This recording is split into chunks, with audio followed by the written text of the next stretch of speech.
Hi, I'm Deborah Dahab, expat coach and intercultural psychologist, and today we're going to talk about dual transitions. Many times my clients come to me because they're feeling overwhelmed or they feel they can't adjust in the new culture. And more often than not, there are other transitions happening at the same time as the cultural transition, which is going to a new country, a new culture. Basically, what usually happens is when we move to another country, there are other motivations behind that, right? So what tends to happen is either we have some kind of professional transition as well, meaning you are changing jobs or starting a new job or changing a position in the same company. You can also be retiring, meaning you won't have a job anymore. And that's a huge transition as well, regardless of being in a new country or not. And if you are in a new country, that's even more challenging. There's also the situation when people are moving and they have no job. So this is quite common on what is commonly called the trailing spouses. Which is the case of people who are going because their partner is sometimes taking a new job in a new country, and the spouse leaves their career. This is very common because dual career couples is super common nowadays, and when an opportunity to go abroad shows up, many times people take advantage of that. And most of the time, I will tell you in my experience, they underestimate the effect of these multiple transitions. Another type of transition that can happen in tandem with the cultural transition is family situation transition. So sometimes you have college-aged children that leave the house. Many times this also happens when you're retiring. So there are three things happening at the same time. You're retiring, you're moving to a new country, and you're leaving, quote unquote, leaving your kids behind because they're going to college someplace, either in their home country or someplace else. Another situation is where you have, for example, small kids, and you're going to a new country where you won't have the same social or family support to raise your kids. So you're going to a situation where you're a lot lonelier and you won't have the same community or family help and support to parent like you're used to. And why am I telling you all this? Because all these transitions, they take a toll in our lives. We sometimes downplay them and we say it's a choice, which many times it is a choice.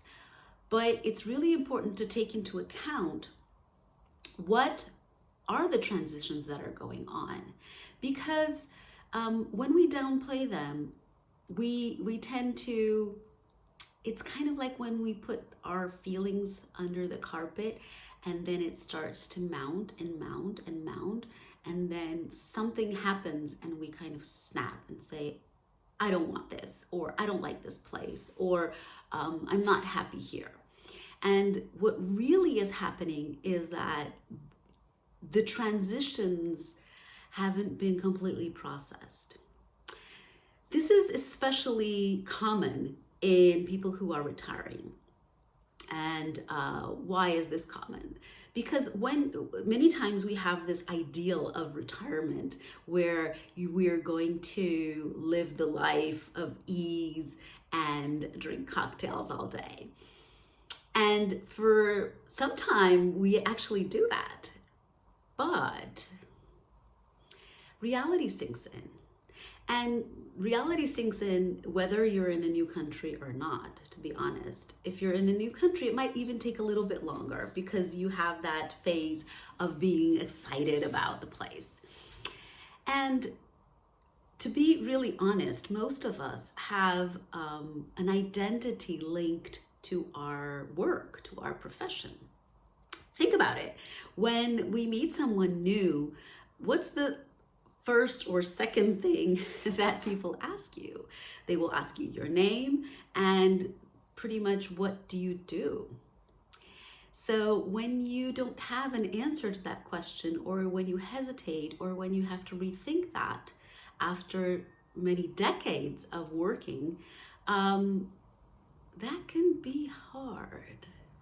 So it's not uncommon to see many people who move for retirement to feel, after a while, together with the cultural shock moment, a sense of void and sometimes even lack of purpose. Denying and negating the feelings will only make it worse. So if this is happening to you, the first step is really to acknowledge it, is to be honest with yourself of how you're feeling. And then once you've acknowledged it, you can share with other people how you're feeling. You can search and connect with other people in the same situation. I guarantee you, there are other people going through the same thing. And we tend to think that we're alone in our troubles, but we're not. Once we start sharing, we realize that other people are, on similar boats and have similar experiences. And just the fact of knowing that is comforting in some way. If you're in a situation where you are also having a change of identity, in the sense that you're leaving a career behind to accompany a partner or to search for a new life, also it's really important to acknowledge this moment, because we again are many times attached to the work we perform, to the value that we bring to society. And much of our self-worth is linked to that. And when we don't have that anymore, we can feel a sense of lack of purpose, lack of identity, as I mentioned. So if this is happening to you, one of the things that I suggest, either because you're retiring or because you're stopping your career or pausing your career for some reason, is to find something that brings you this sense of purpose. For many people, it's volunteering. For other people, it can be different things. You can pick up a hobby.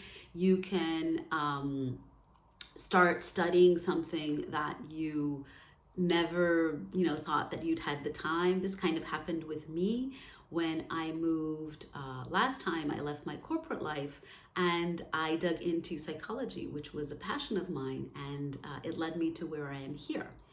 So give yourself permission at this time with these changes to do something that you've always wanted to do, and maybe, it wasn't time, or you didn't want to invest in that at the moment.